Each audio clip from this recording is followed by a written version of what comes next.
There's gonna be a lot to be here soon.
Like there, it's picking up. It's 9:04 and so. Mr. Dempsey, can you give me 5? I'm having a little trouble with the audio. Yeah, just give me. So we're having a little trouble with audio. If everybody, we got a whole layout. If everybody has a grab snacks, a little bit. So this should bring in.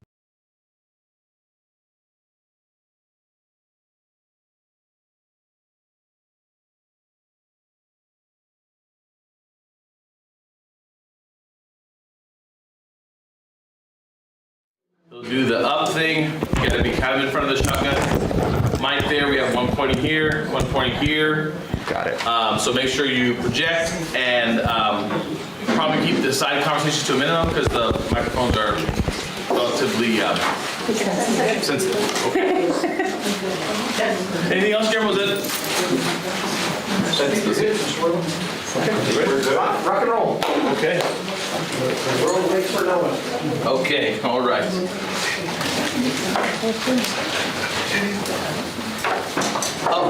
Good morning, everybody. Good to see you. My name's Nick Wogmuth. I'll be leading this on behalf of Academic Services today. And we thank obviously our board members here and all of our folks in the that have joined us here that are going to help guide this along the way. I just want to take a quick moment here because though we have 2 very experienced board members, they may not know everybody who's going to be contributing to the efforts here. So, and of course, anybody that watches online, wanted to make sure they also know who is contributing to this effort. We'll wrap up with the around the room here, and then the principals and board members too, just so everybody will know as well. So I'm Nick Wogmuth, Director for Secondary Schools, and this is my 23rd year with Gadsden ISD. Ms. Torres? My name's Nancy Torres. I'm the secondary ELA specialist. I've been with GISD for 21 years, and then I have 23 years experience. Mike Mossholder, I have been with Gadsden for 23 years on both sides, both mountains, elementary and secondary.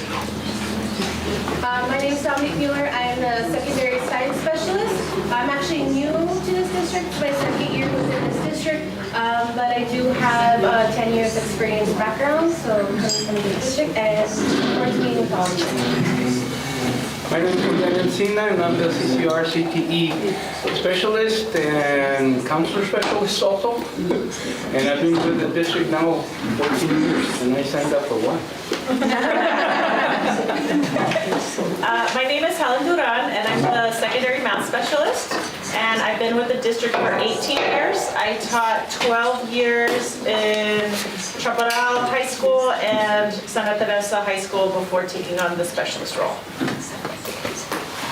Yeah. And Angelica, Carlos? Oh, I'm sorry. I'm Angelica Duque.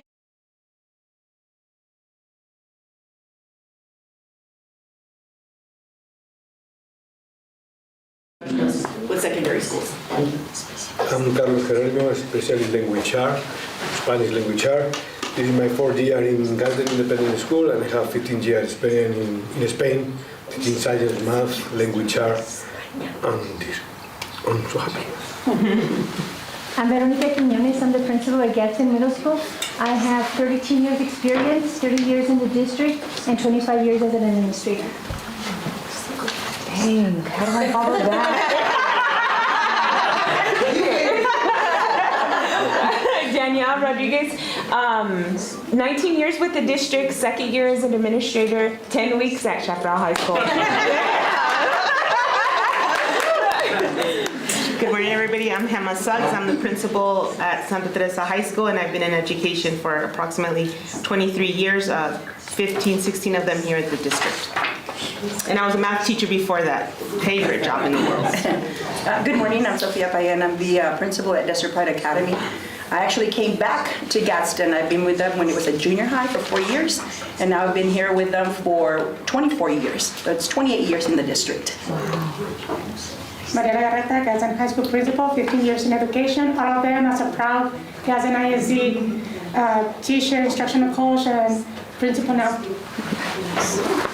Good morning, my name is Jorge Araujo. I'm the director for elementary schools, and I've been with Gadsden for 29 years. Good morning, my name is Victoria Pando, and I'm the director for special education compliance. I have been with Gadsden for 13 years and have been in education, mostly special education as a diagnostician, teacher, and other roles for 29 years. Good morning, I'm Angelica Rodriguez, Associate Superintendent for Special Services. I have 29 years experience in special education, and I have been in Gadsden ISD in my position for almost 4 months. Hi, good morning, Luz Valenzuela. Been in education for 22 years in Mexico, in Paso, Las Cruces, and Gadsden for 14 years here. So, before we get to the back, Mr. Nunez? Yeah, my name is Saul Nunez. I'm the Instructional Technology Specialist for secondary schools, and I've been in education for 17 years, all of them here at Gadsden ISD. I was also a product of the district, so I grew up here in all the schools, and I graduated from ST in '97. Yeah, and so I'm really happy to be here, and thank you for allowing me to be here. And we'll wrap up with our folks back there. Rosy Villalobos, Associate Superintendent of Health Programs. I've been for 23 years on the district. Good morning, I'm Estrella Burciaga. I have been with the district 23 years. I started as a kindergarten student in La Union. Then I went after, I did elementary in La Union. I did middle school. Actually, it was junior high, Santa Teresa Junior High. Then they split us up into middle school. And then I'm a proud graduate of Santa Teresa High School. And then NMSU, I got my MBA, my master's in business there. And also, my undergrad is teaching. I've been a teacher, a specialist, a director, a coordinator, and now I am proud that I have the job as Associate Superintendent for Human Resources. I feel it's very important for human resources to always be attached to academics and their needs for staffing, and so that's why I'm here to speak. Hi, good morning, everybody. I'm Maria Hernandez. I am also not a graduate of Gadsden, but I've student taught here and stayed here for 25 years. I've had the opportunity and been blessed to work as a teacher, an instructional coach, an assistant principal, a principal at both the secondary and elementary levels, and then director of secondary for like 3 weeks, I think, like a month, and then I had the opportunity, and so my role is to ensure that our students are getting the best instructional practices through all the work that's being done through the department. So, yeah. All right, Travis Dempsey, this is my 26th year in education, 8 of them here, I think October will be 8 years here in Gadsden, 12 years as a superintendent. I'm super excited when I drive in a parking lot and I know we have this coming up and I have you guys, and then I have 110 people trying to make themselves better and they give their Saturday to do it. You just really can't be more proud of being part of Gadsden. So, yeah, thank you. All right, thank you. So we'll go ahead and get started. In front of you have a copy of what's going to be the presentation, just in case you're having a difficult time seeing up here. Obviously, we're live streaming this, so got to have this set up here so the folks that watch it at home or are watching now can see it. So we're going to start off with a quick reminder of why we're doing this. So this will be a brief refresher because I believe the three of you are aware of this. So these are our goals today in this work session. We're not going to finish everything today. We're going to all get on the same path in the same direction towards the plan we need to make for our students in the district. We need to make sure we understand our basic graduation requirements, the current ones and the updated ones. We want to make sure we know the general areas that we need to work on, or the general areas of the graduate profile we need to develop. We want to talk about some general proposed courses, very general statement there. We really, as you remember, we have to pick 2 local courses at least that we want taught here, so we'd have a discussion about the direction we would like to go in that. And also part of this, we currently have 26 credits as our graduation requirement. The state minimum is 24. We have a discussion about what direction we may be looking at when it comes to our minimum credit requirement for the district.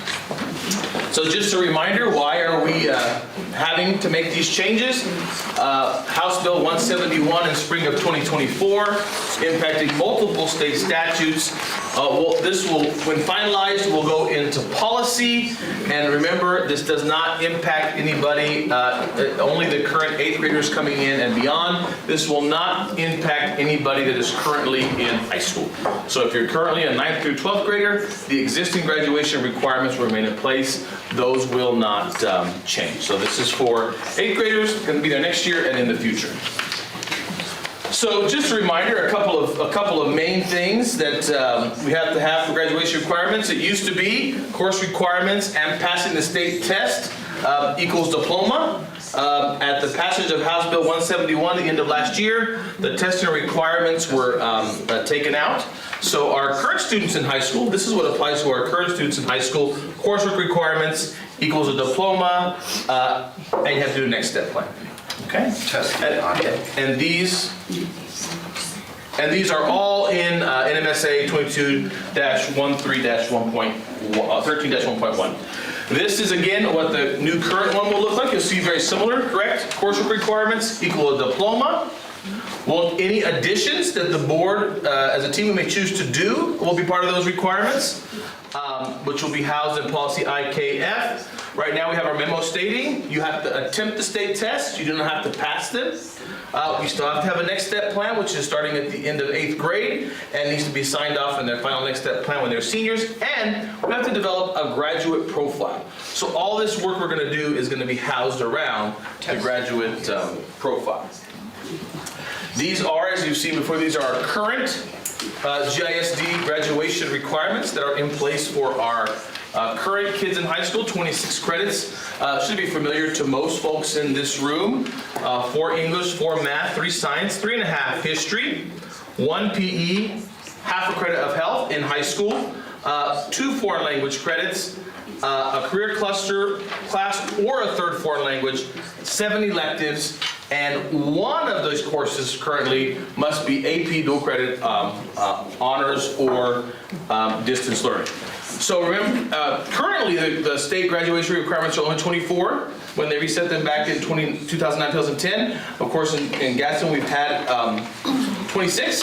If you're wondering, just a reminder, you're wondering what's the current difference for our current kids between the state requirements and district requirements, it lies within these 2 things that I've highlighted in yellow. The state requires either 1 foreign language for current kids, 1 foreign language, or 1 career cluster class. Okay? So ours is basically saying you gotta have 2 foreign language, and then you get to pick, right, a 3rd foreign language or a career cluster. So the difference right now just lies in these 2 areas that are in yellow. The rest of it, we're, have the same alignment as the state.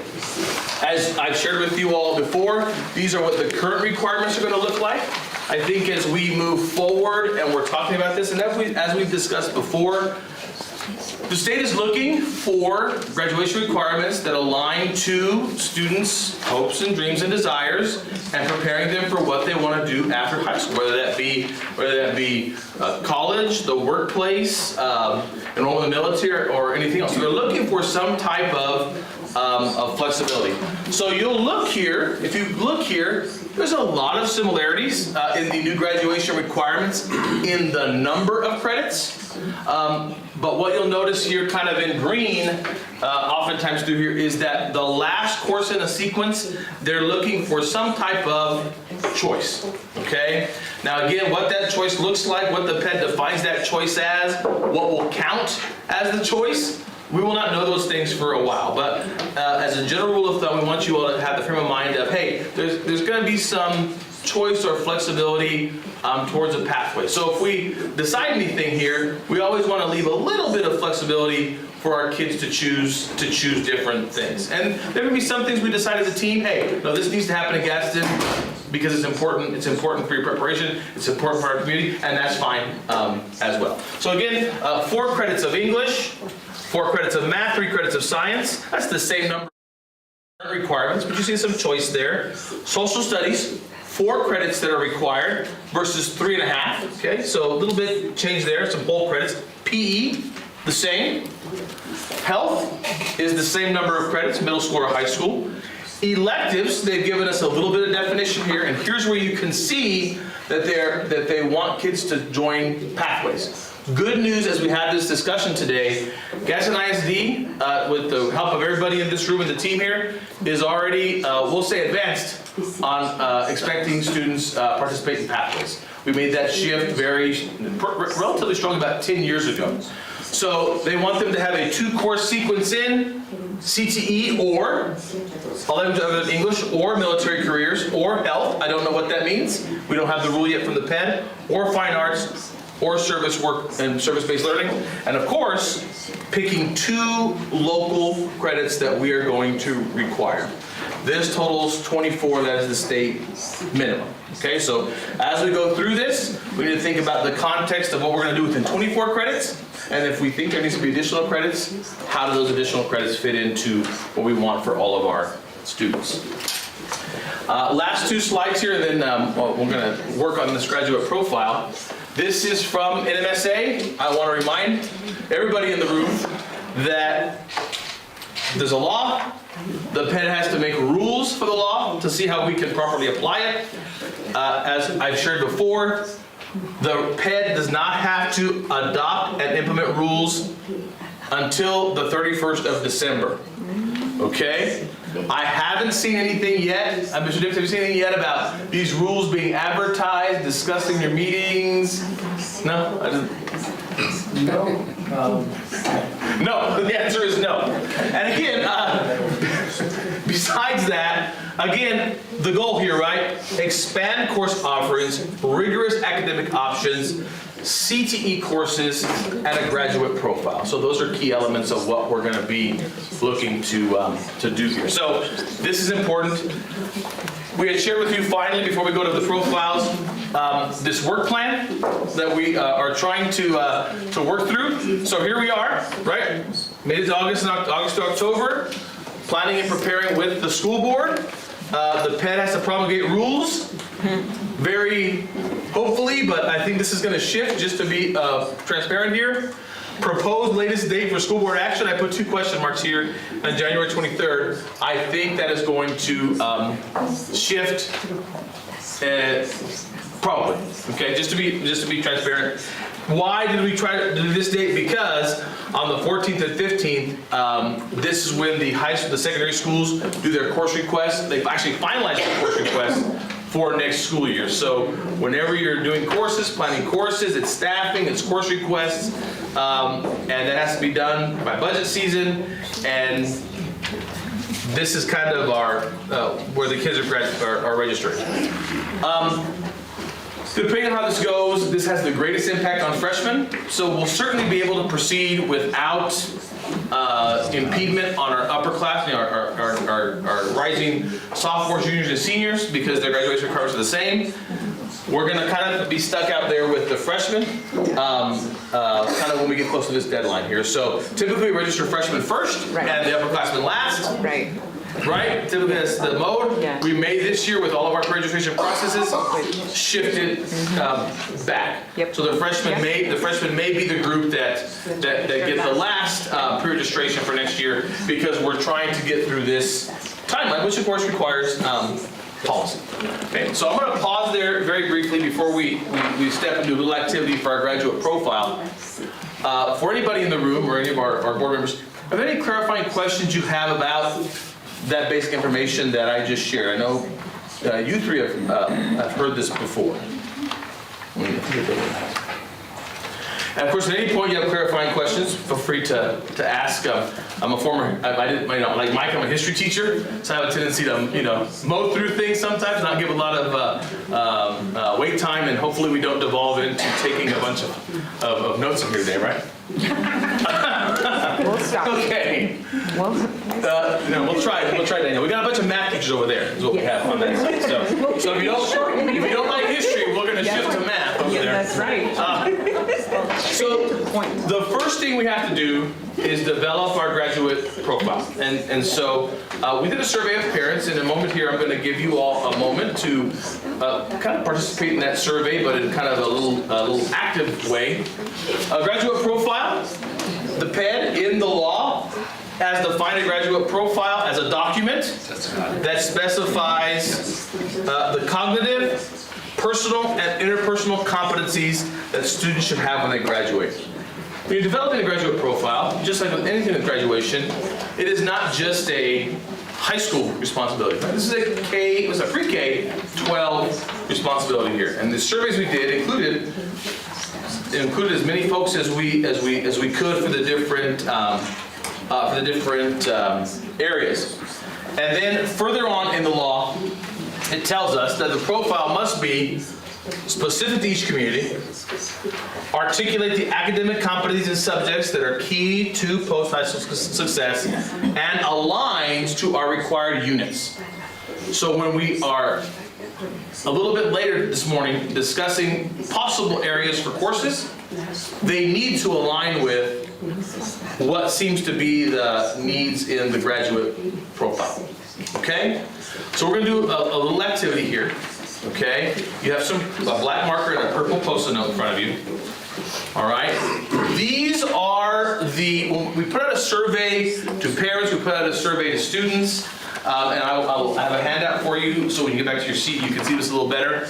But these are the categories that we put out for them. We had about specialists help with this.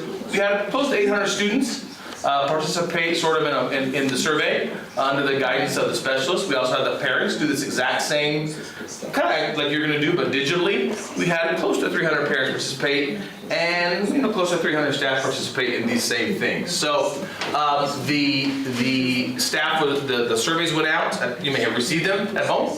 As many of you are parents here in the district, and it asks you to pick the top 3 from the cognitive skills. So all these with the C on top are cognitive skills. Okay, pick your 3 most important ones.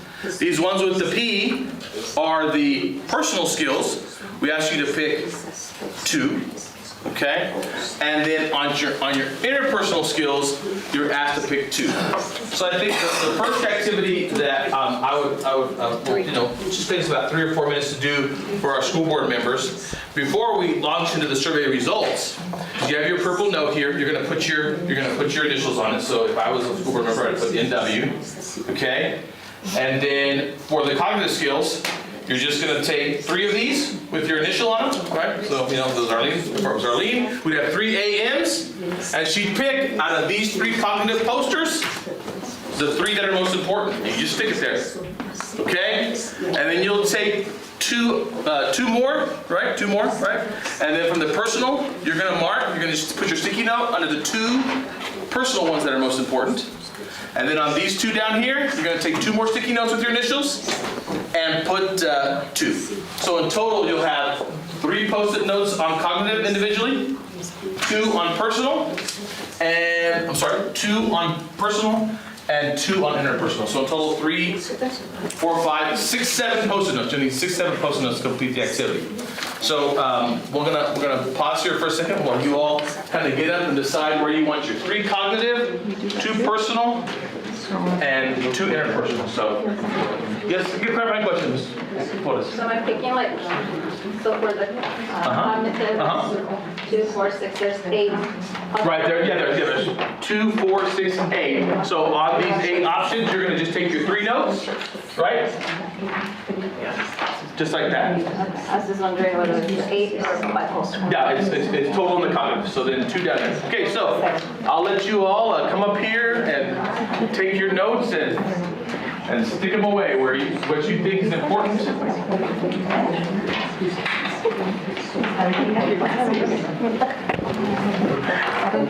And take time to read and decide.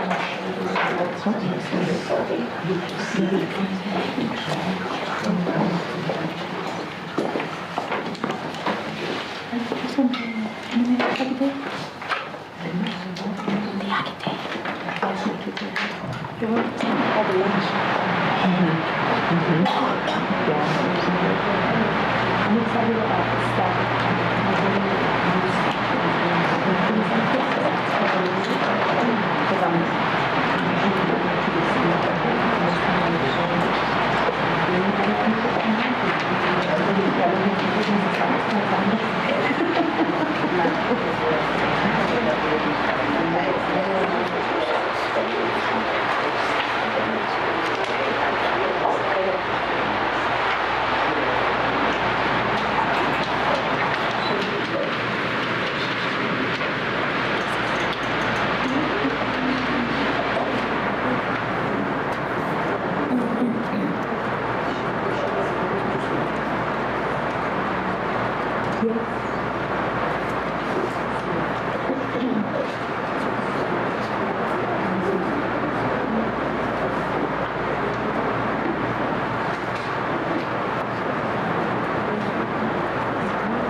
Yes, yeah, 2 on my, you got it. Okay, so we can rapidly see what everybody in the parents and the kids and the teachers chose. Those of you, I think some of you in the audience might have 1 or 2 pages that have the results of what the different groups said. Okay, I'm going to ask you to take your marker. Okay, so for example, I have one here that says personal skills. I made a little key for you in the bottom, right? SHS and number. So if you have, you want to make 3 post-it notes that say SHS, and then the number, right? You got number 1, 2, 3. If it's SHS number 1, right?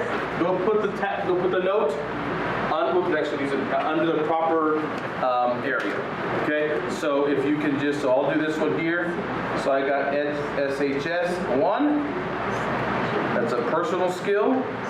So I'm going to put it over here. It's manage my time well and set goals.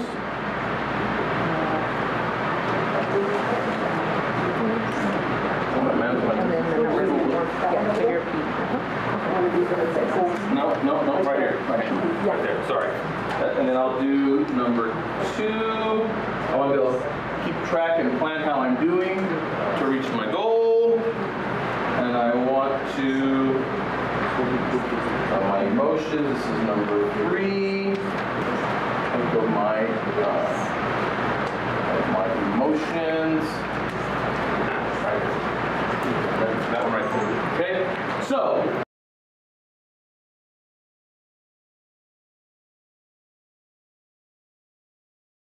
Get your notes where they go. Yeah. Okay. Yours would be under cognitive services. Yeah.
Doesn't matter. No worries. It's okay. You're gonna be fine.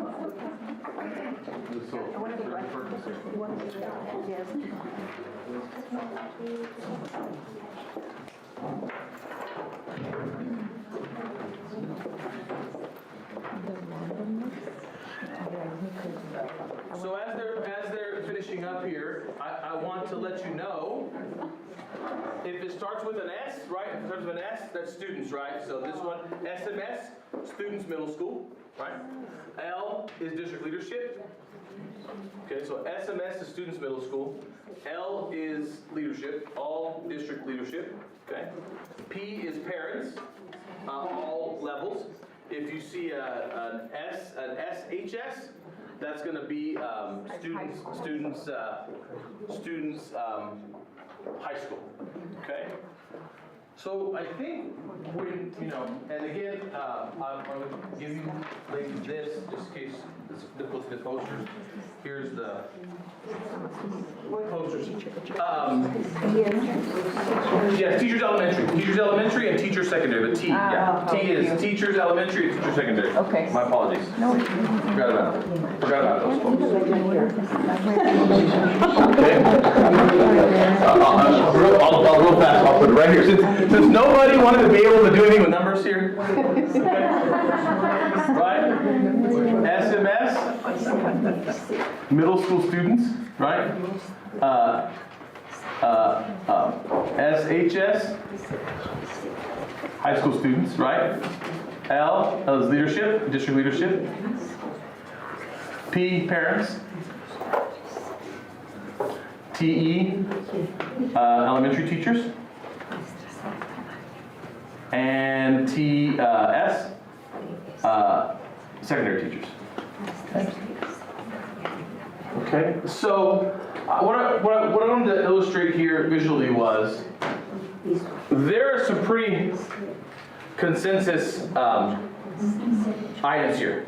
Okay, when I was working through this, we used ChatGPT to help analyze the narrative results. For cognitive, I asked it for the top 4. Gave me the top 4 that showed up. For personal, I asked, show me the top 3. And for interpersonal, I said, show me the top 3. Okay, so it's relatively clear here from all of our different parties, including the school board here, that financially, economically responsible is a cognitive skill we want our folks to have. It is very clear here that being a multilingual communicator is something that all of our stakeholders want our kids to have. It's pretty clear here that a lot of career-ready, CTE, career-ready, technically ready kids is also a significant cognitive skill. And, by a hair here, right? Using technology to address problems. Well, I would argue that this one, technology to address problems, is very closely related to CTE. Okay? So, from a cognitive perspective, it's kind of Family Feud here, right? Surveying so many people here. From a cognitive perspective, multi-language communication, career, technically skilled, financially responsible, economically informed, and using technology. Those seem to be the top areas that are of key importance.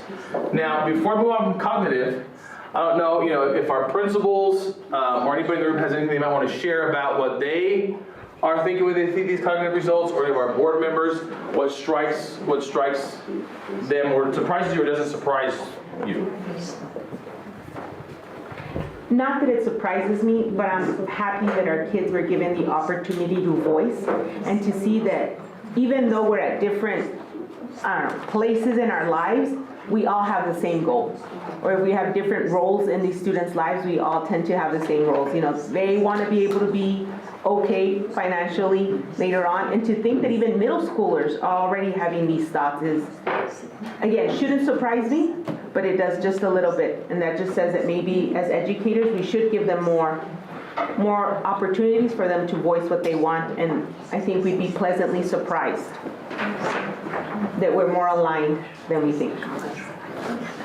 Any other thoughts from the cognitive results here, or questions or clarifying question you want to have about our cognitive results? I'm just going to say that I'm hoping that our students are realizing that coming from a Hispanic background, which we speak Spanish, that they're starting to learn to take pride. And because I went through my own phase where I was like, I don't want to know people that I spoke Spanish. I don't know where I got that from, but obviously it was put into me. And so I think our kids are realizing that we need to be proud of our heritage. And I think also, that speaking more than one language is valuable. And so, therefore my support for dual language. Before I move on to taking a look here at our personal ones, which, a little closer there. Any last comments on cognitive? I'm just very happy to see the results on the vocational courses. I think that we have worked really hard as a district to align our courses and our pathways for post-secondary goals, and I'm happy to see that the students want those opportunities to be able to have an experience at the high school level to measure post-secondary goals. So I will share, when we start looking at courses here in a little bit, and the rest of this, the coursework we do will touch on all of these areas. how we design courses, but it's going to be really heavy on the cognitive, right? When we think of courses, we often think cognitive skills, though we'll see how they'll touch on these things as well and how they're related. Okay, personal skills. And this one, remember I asked ChatGPT to give me the three top results. And really, our big vote getters here are personal and academic goals. No surprise here. Life skills ready. Practical things, cooking, eating healthy, managing money, sewing, taking care of kids, running a household, and learning independently. So, setting goals, learning independently, and life skills ready are a general consensus, including, most of the selections from at least one of you on each one. Also, one of a top three priority. Before I move on from this, anything surprising here? Anything that you want to add about the life skills, personal academic goals, learning independently, or what may have struck you from that? I think it's very interesting that there's nobody with me. And that one, I'm by myself, because it makes me wonder how the students feel about, like, if they feel like they're secure enough to make, choices. Like, are they really confident and that's why there's nobody there? Or they really don't understand, that they're like, the opportunity that they have of growth and becoming leaders, because it attached a lot to like life skills and everything else. That's true. That's true. You're right, Mr. Murillo. A lot of these things sort of relate to each other. There's a lot of interrelation there. I think, I also think it has to do with what we've done to our students when it comes to society in general, right? When they're in school, they're the learning, they're the student, the pupil, and so then they feel that maybe it's not their role yet to be that leader. So I think it has to be a shift in our culture in regards to, yes, speak up, yes, ask questions, and sometimes I will be very transparent.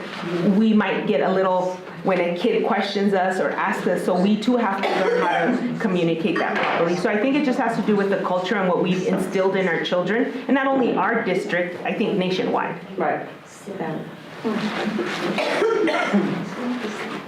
Any other clarifying question on that? And good point, Ms. Wheel. There is some relation there, and as we're looking through these, you can start seeing how things may fit. They may fit. Taylor, do you have something here? No. Okay. And our last one, way down here in the interpersonal skills. I was, to your point, Ms. Murillo, right? Leadership, and I'll have you know just how we did this. There was a little bit, we had Mr. Nunez, he came up with, went searching around through all graduate profiles around the country, found some pretty complex statements that define those, and we really used AI to get the terminology down to something we felt was accessible to anybody who was going to be reading it. And so when we finalized this, we're probably going to wrap the language back up to the original language, but these were the categories. The kids didn't see this right here. On the survey, they didn't see engage as a citizen. They didn't see integrity-driven leadership. What they saw was, I want to be able to do this. And that's how they made their choices, okay? So they just had the I want to be able to statements, and that was a clarification I should have made.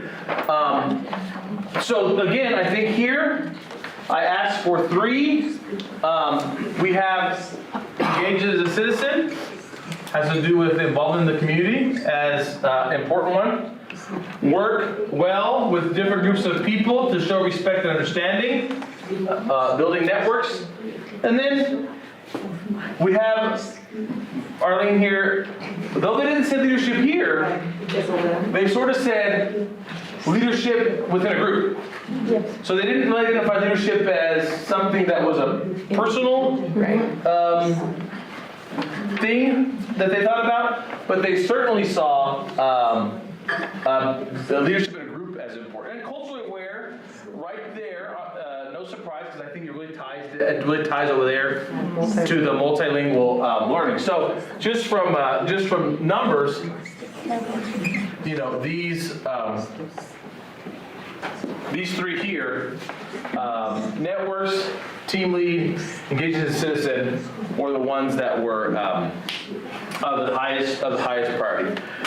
Before we move on from this, any clarifying questions about this? Comments that we feel we need to keep in mind as we're moving forward here?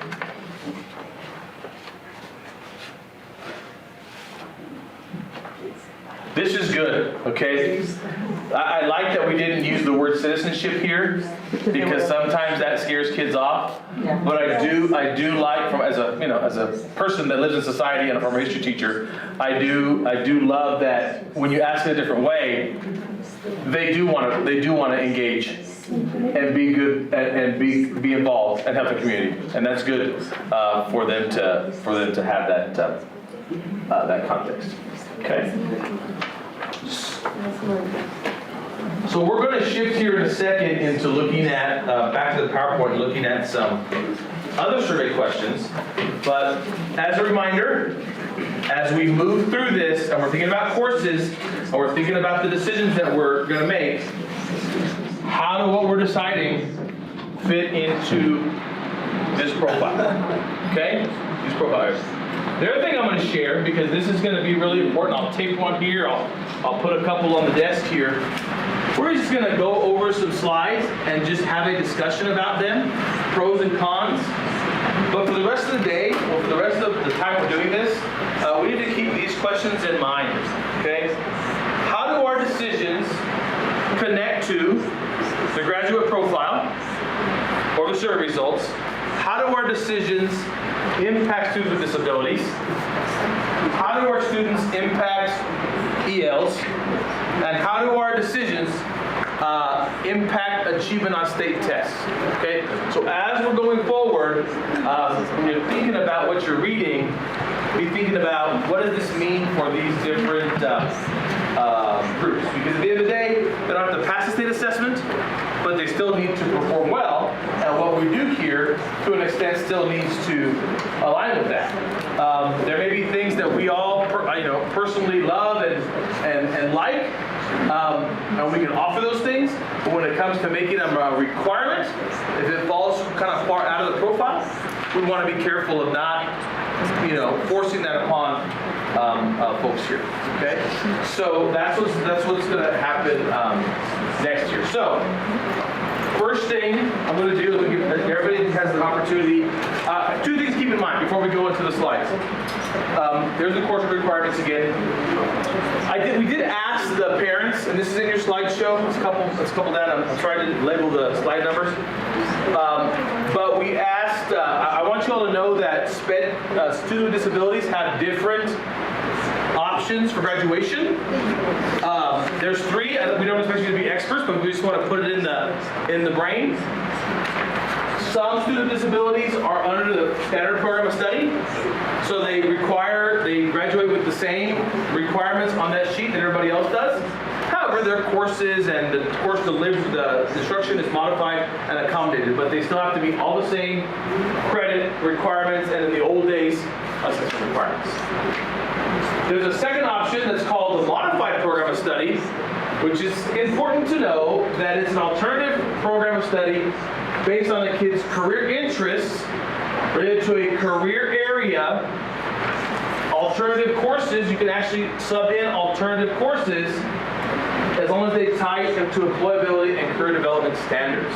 So these are oftentimes, for those of you that are familiar with range of services in special education, oftentimes we have some academic skills ASC students are on the modified program. IEPs are individualized, so you could have some students with maybe inclusion or resource services here. Okay, so you kind of have a mix here of kids on this. Kids here have to meet though you're substituting classes, they still have to take the SAT with accommodations as everybody else. Okay, so these two take kind of the standard curriculum, the standard content. Then you have your last group, which is called the Ability Program of Study. And these are for students with significant cognitive disability or severe mental health issues. These students they're assessed on the essential elements. They take alternate assessments versus the standard assessments. And their IEP plan is not based on the standard courses, right? These is very individualized. Most oftentimes, your life skills students, your developmental skills students, and sometimes structured communication skills students. But again, IEPs are individualized, so there is variation here. So as we're going through, we're thinking about how this impacts. I highlighted career here for program of study, for modified. We want to make sure that when we're talking about graduation requirements, we have a lot of career opportunities to make sure we continue to meet the needs of our students on modified practice. Okay. Also keep in mind, strategic plan. These were the priorities that came out of the, when we did the strategic plan meetings. These were the top 9 priorities. I went through and highlighted the 3 that I felt this discussion we need to keep in mind. Health.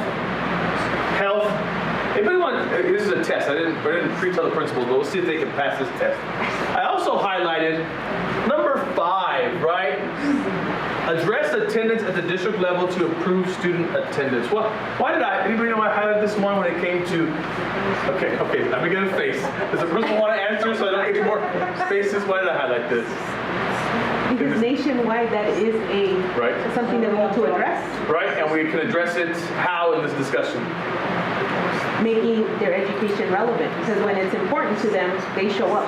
Okay, so I know we have great, our attendance advocates and Ms. Complejo, they're all doing a great job here. But the more we can do what Hema just shared there, you will also significantly impact chronic absenteeism. And then finally, keep in mind, you can refer back to this. We asked the parents did a survey, several questions, and the parents did too. We said, hey, but last question, anything else you want us to keep in mind on the way out? Okay, these were kind of they did a survey, and these were kind of their final thoughts. I think you're going to see a lot of, if you just glance at the bold here, you don't have to read, okay? Because the rest of this meeting is going to go pretty fast because you're going to see a lot of commonalities here. This is what the parents said. Hey, last thing. This is what's on their mind. So as you're looking at these next slides and we're talking about them, keep those things in mind and you can put back to them. You have 4 slides here, okay, that I'm going to give you a moment to read and skim through there. Have the gray background. Okay, so we're focusing on ones with the gray background. We asked this question. I'm going to tell you how we asked the question so you'll know the context. So as a team, we were trying to get to the idea of, hey, what should the 2 extra Gadsden courses be? Okay? When we asked our 11th and 12th graders, literally asked them that question. Like, very plainly, because they have a full understanding of credits. Okay? So when you're reading the 11th and 12th slide, that's directly asked them. When you read the slide for 7th grade, for the 7th through 10th graders, and you read the slide for the parents, we asked them what courses you think are most important, because it would be hard to ask about credits, without context for younger students and parents. And then we asked the teachers directly and leadership directly, what 2 extra classes? Okay. So I'm going to pause for about 3 minutes, and I'm going to give you a chance to skim through the 3 gray slides. On these 3 gray slides, I want to identify at least 2. The task is we want to identify at least 2 things that are common on all the slides. Okay, and then we'll see where they fit up here on our posters. So I'm going to just put about 3 minutes on this timer here for the 3 gray slides. Don't read ahead, okay? 3 gray slides only, math teachers over there. So we're focused on the 3 gray slides, at least 2 things that are common on all the gray slides. I think there's 4 gray slides. Yeah, there's 4 gray slides, 2 common things.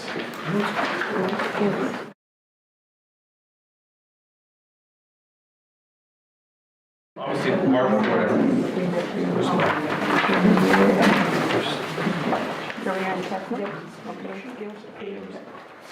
It's interesting that they separated them. At least 2 common things.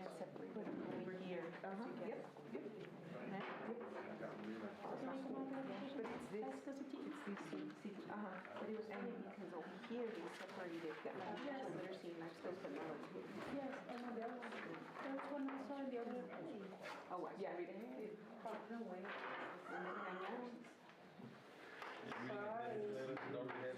But this is great. He said 3.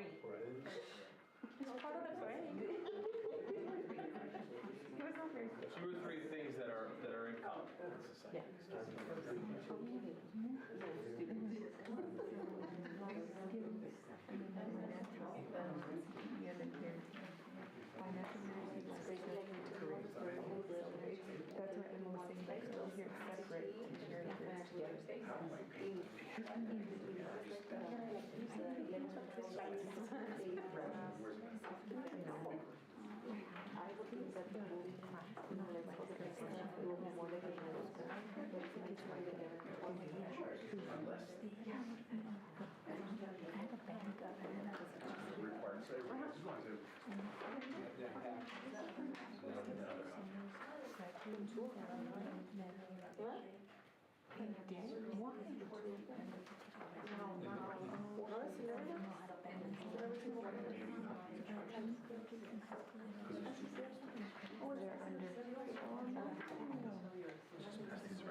We've got about a minute left to see what kind of at least two that are common on these gray slides.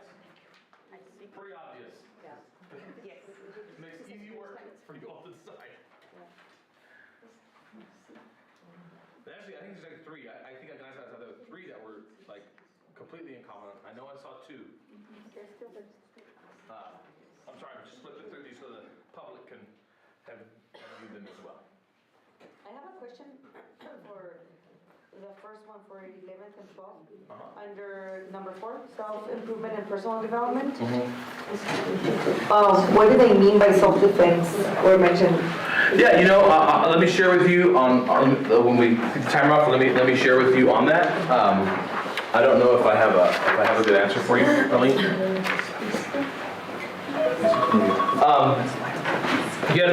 So maybe The 11th and 12th students. Right here, right? Under 4, Yeah. I don't know if because the specialists went and did these, I don't think they recall anybody bringing up self-defense specifically. But let me just tell you how this information was taken, okay? We used AI. It was actually very good. We had the question, we gave the question, they responded in narrative form, and we used AI to say, hey, analyze this, tell us what's being said here. And so, self-defense came up in there sometime. Oftentimes, AI will pick it up if it comes up multiple times, but sometimes it'll pick it up if it's something very unique. It's trying to highlight a point of like, hey, this was kind of a unique portion of this, so it probably picked that up. So I don't have good context for what that means. Before we move on, and again, we're going to have a discussion here about, remember, keep in mind, graduate profile, student disability, EL students, achievement on state assessments. That was a good clarifying question that Ms. Murillo had. Are there any other clarifying questions on the gray slides from anybody in here that might have read something on there? I think it's kind of hitting us in the face here. Pretty good.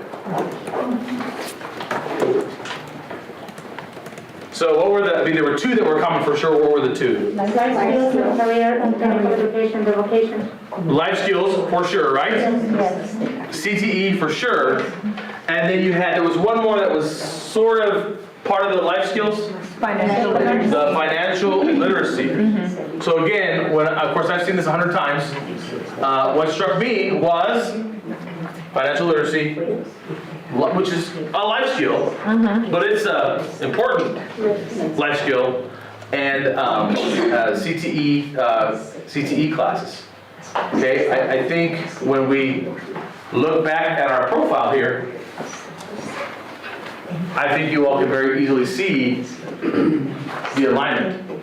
Our kids are asking for, when it comes to courses, they're asking for this to possibly be included in a course, right? This is ready.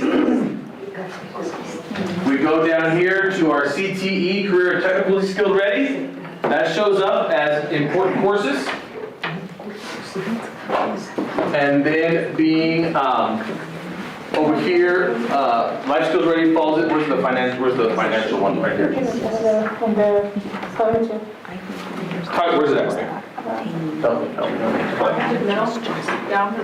Right here, yes, the one has 1,000. This was also a course that they were looking at. Now, from an academic services perspective, thinking about, okay, how do we go forward?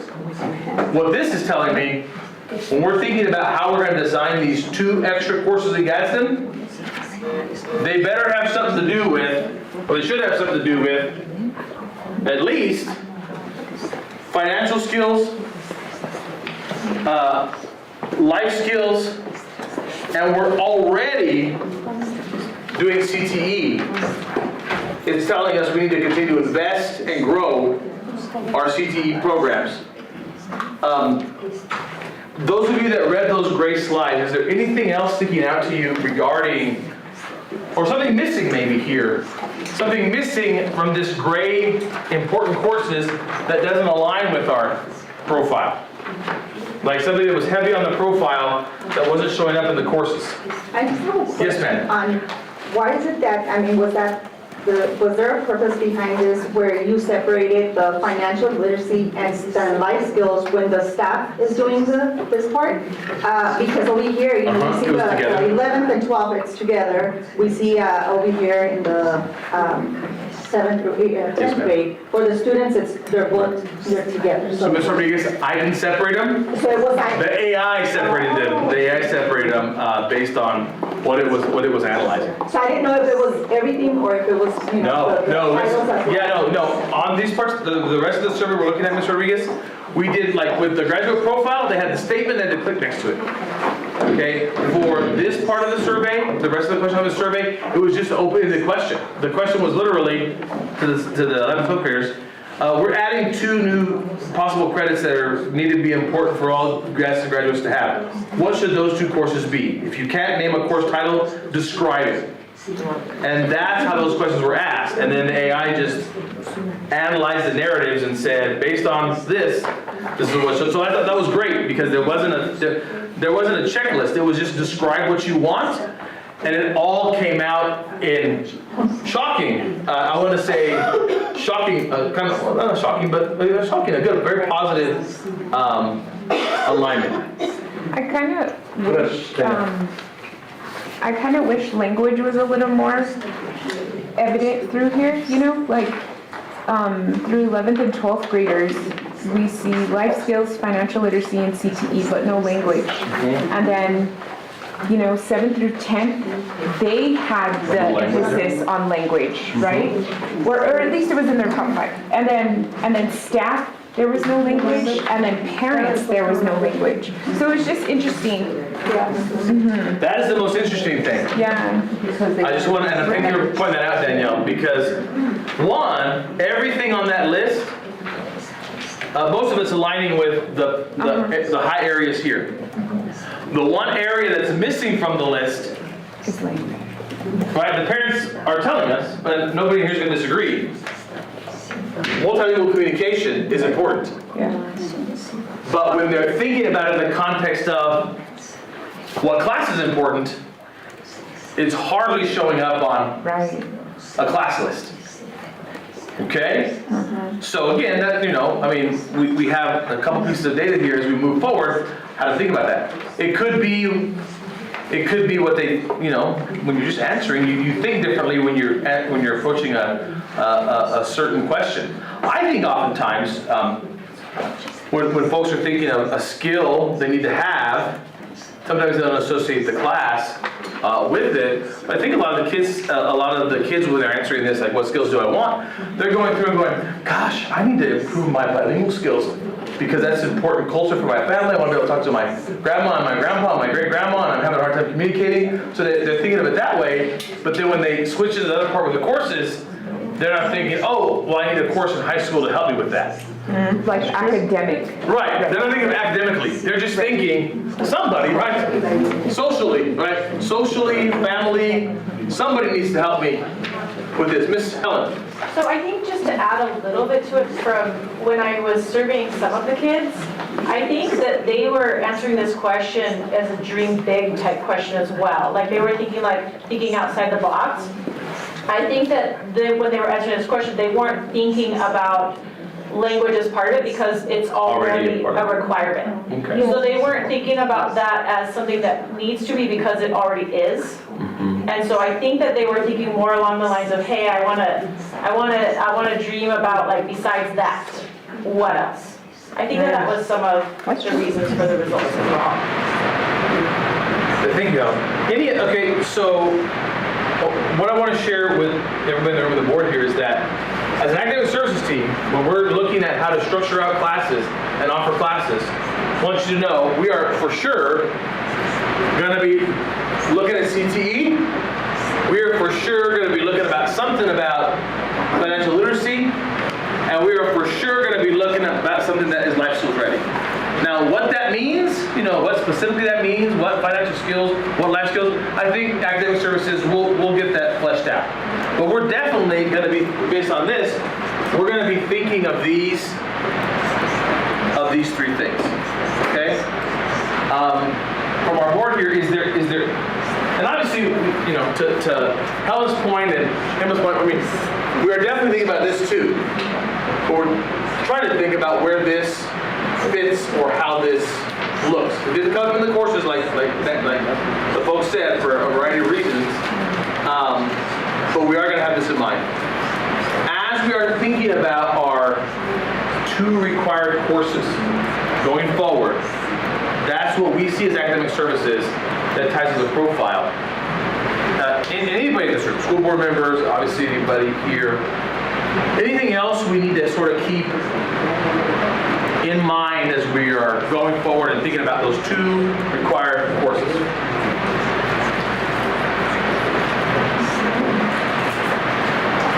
Go ahead. I just want to mention something. We partnered up with the bank, and one of the main things that they have shared with us is that a lot of kids, before they graduate, they're already in debt. Because they get a credit card and they just go crazy. So by the time they graduate, they already don't have credit. And so I think that's very important that the financial literacy is that we need to really teach our kids how to manage just not just credit cards, but everything that they're going to be facing as soon as they get to the real world. And so I don't know if you guys do this in middle school.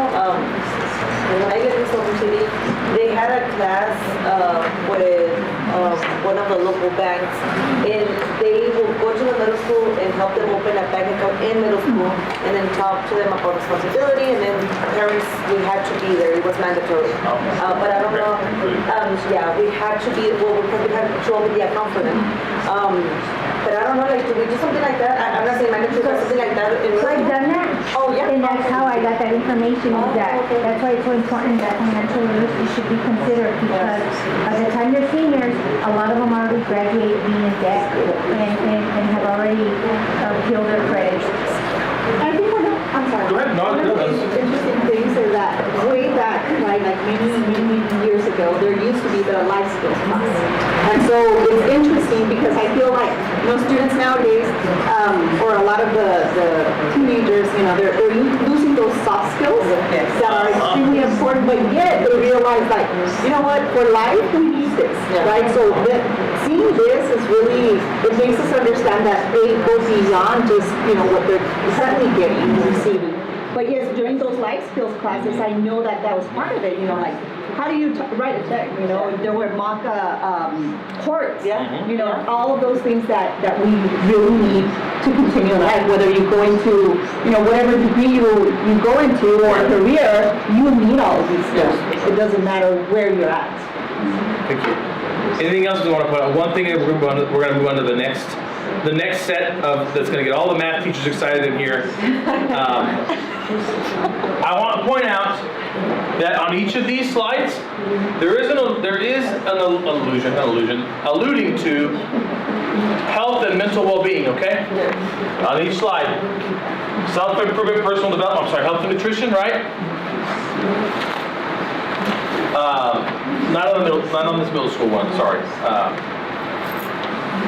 Mental health and psychology, right? So there's a little bit of a theme of health here. Okay. So Helen's going to take over these next two.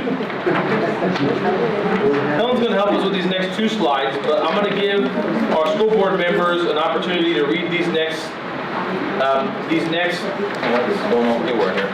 These next two turquoise slides. So there was a question that we need to know is, in our math, there's 4 required math credits and 3 requirements. 2 have to be in a sequence, okay? The other 2, can sort of be kind of in a pathway, or what we don't know is choice quite yet. There's been a conversation, it's an important one, about whether or not we as a district should or should not require Algebra 2 for all the students, okay? And so we posed that question to the 11th and 12th graders, and we posed that question to staff.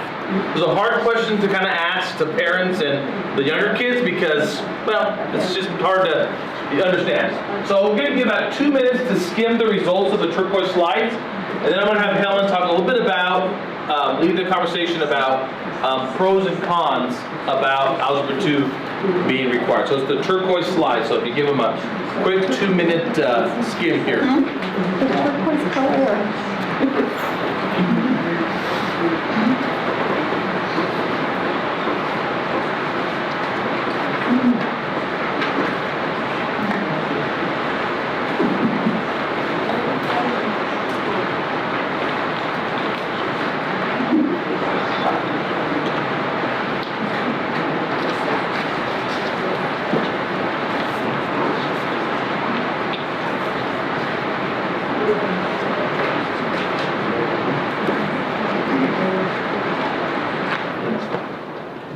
A lot of math teachers in here, actually. There's a lot of math people in here. This is a math-heavy room here. This is a math-heavy room. Know your audience. That's right. Who is this stuff?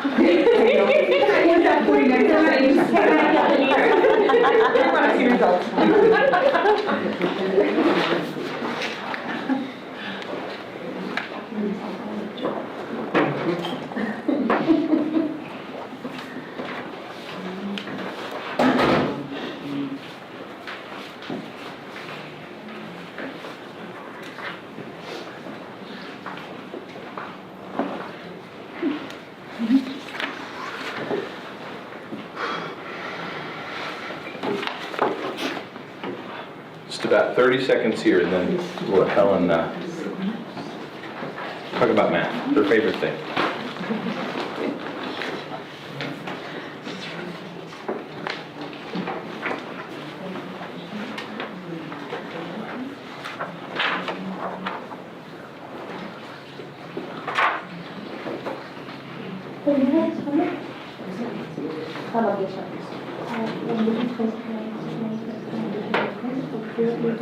That's right. Right. So when we're talking about this here for the next 10 minutes or so, definitely keep these things in mind. The direction we go in Algebra 2, all these things are in play here. How does it impact the profile? How does it impact students' abilities? How does it impact ELs? and how does this help us prepare for assessment? So Helen, I'll let you share a little bit about algebra 2, what you think of the results, and where we might need to go. Okay, so if you can see on the first slide about what the students say, the students were actually a little bit more in favor of keeping algebra 2. We did poll seniors and juniors for this question, and so I think that, I'm not sure like what some of their reasons were, but it was interesting to me from the student perspective that they said keep it. I was really surprised by that. And so as we went through some of the data in here, the interesting thing about the data was when we asked the students things like, what's the most important courses in high school? What's the least important courses? They were both math. It's the most important, and it's the one that nobody cares about. And so that's really interesting data for us. When we ask the staff, it was actually, this was surprising to me as well, is that it was almost a 50-50. And so when you ask students, when you ask staff, like, what are some of your reasons for it? They say, you know, like, well, I need it for the SAT. Well, I don't use any algebra 2 in the real world. Those are some of their responses. And when you ask adults that, they say the same thing. When did I ever need to simplify rational expressions? In algebra 2 class. Those are some of the interesting things that have come up. Some of the things that we talked about for keeping algebra 2 is that they will see algebra 2 material on the SAT. There's been a lot of interesting changes to the SAT that I could go into, but I won't because I'm going to save us time. But if you ever have questions about those interesting changes of the SAT, feel free to ask me. But there is algebra 2 that shows up on the SAT. And we want them to do well on the SAT. Right now, many of the math courses that we offer, you have to have algebra 2 before you take that fourth year math course. There's only one course right now, or actually, I mean, you could get away with AP Stats without having algebra 2 necessarily, although there is some important skills in algebra 2 that are covered for AP Stats. But right now, we don't have a lot of math classes that algebra 2 isn't significantly needed before they take it. We have calculus, pre-calculus, we have AP Stats, and then we have financial literacy. And that is really the only course right now that you don't need that algebra 2. And if you don't have an answer, but right now you just got me thinking, how about entrance exams to colleges? Is there any correlation with the amount of algebra 2 that can be found in these that you know of right now, if not? Well, the entrance courses into college, you know, they do use the SAT. If you score well enough in the SAT, you won't have to take a placement exam. But in reality, a lot of our kids don't do well enough on the SAT, so they do have to take a placement exam. And that placement exam, it levels their math. And so they begin with pretty basic math on there, and if they get through the basic math, they get to higher math and higher math. But the second on that placement exam that they don't do well on a section, then it stops and says, okay, you need intermediate algebra, you need remedial algebra, right? And so a lot of our kids struggle their senior year with that math placement exam, and they are put in a remedial math course because of the basics of simplifying fractions, a lot of basic math that they just tend to maybe forget. They haven't practiced it in a while. And so that is something that would be really beneficial for them in the future, is maybe having a prep course in the entrance exams. But I mean, the argument can be made that if they had learned it a long time ago and really grasped it, maybe they wouldn't need it. So those are the results from the survey. I don't have a clear answer for you as far as keep versus don't keep, but a lot of it comes down to, if we don't keep it, they're going to have to select 2 other math courses, and we don't have a lot of options right now for them to select something other than algebra 2. Yeah, this is definitely time for comment. A lot of math folks here, a lot of math folks, parents. Well, even though I'm surprised, right, with the 5149, I'm not really surprised, right? Because when it comes to the core classes, you have social studies, English, science, and then math. So the ratio of teachers that see the relevancy of math or might have had a negative experience with math, because I think most of the time it's their experiences that they've had with math that informs them, their like or dislike of the subject. I mean, it's 1 to 3. So I don't think it's a true reflection of you don't need it, it's just more the experience that they had with it that left a sour taste. That's a good point. I'm wondering, just the math teachers, will it say, right? Yes. Just the math teachers, if they But it's to your point. But Ms. Suggs, I think it's to your point. We pulled the CPD, right? We pulled everybody, right? CPD, Spanish, electives, science, because I'm one of those, I'm okay at math, but I won't do it if I don't have to because of my experience with it, right? And so I guess the conversation here is what is best for the students. We had asked this had come up, this was my leadership a couple of years ago. We had, I don't know what we're talking about this. Mr. Dix has talked about this about once a year, about math with the leadership kids. And one kid said, Mr. Dempsey, I'm probably not, I'm going to need algebra 2 in my career, but my friends may not, but what my math classes teach me are the cognitive skills, the problem-solving skills, the thinking skills that I'm going to need regardless. So if I can think quantitatively, I can think in that manner at the level algebra 2 class, then that's going to lend me, because I'm going to, he's going to be an engineer, but it's going to lend my friends to be able to use that skill elsewhere. And I think thinking back from Ms. Fox is also how we can make, if we decide to keep algebra 2, how can we make it a little bit more relevant for the students? Because a lot of the students say that it is important for their career success, but they feel that it is, and how we can scaffold it. Because on the results of the students, well, that is difficult and stressful, and of course it's difficult and stressful because the concepts are harder, so how can we scaffold to not make it so boring and make it more relevant so they can see the importance or continue to see the importance and not have a bad experience with it. So, interesting enough, I'm glad that you brought that up. We've been doing work, I've been part of a committee with the PED department on revising some of the material within Algebra 2. Yes. And so it has gone to the public for input, it's come back, they're getting ready to make changes to, recommended changes to Algebra 2. And so some of the changes that they're recommending deal with what you addressed. And so the first semester of Algebra 2, everybody gets ready for the SAT perhaps. And then the second semester branches kids off into Algebra 2 based on what their interests are later on after high school. Okay, yeah. And so Algebra 2, the first semester everybody gets the SAT things that they need. The second semester branches off into maybe some sort of quantitative math for people in the humanities versus statistical math for people that are interested in the health and science, and the third pathway, which is maybe for engineering, and that's going to lead you down the advanced math pathways.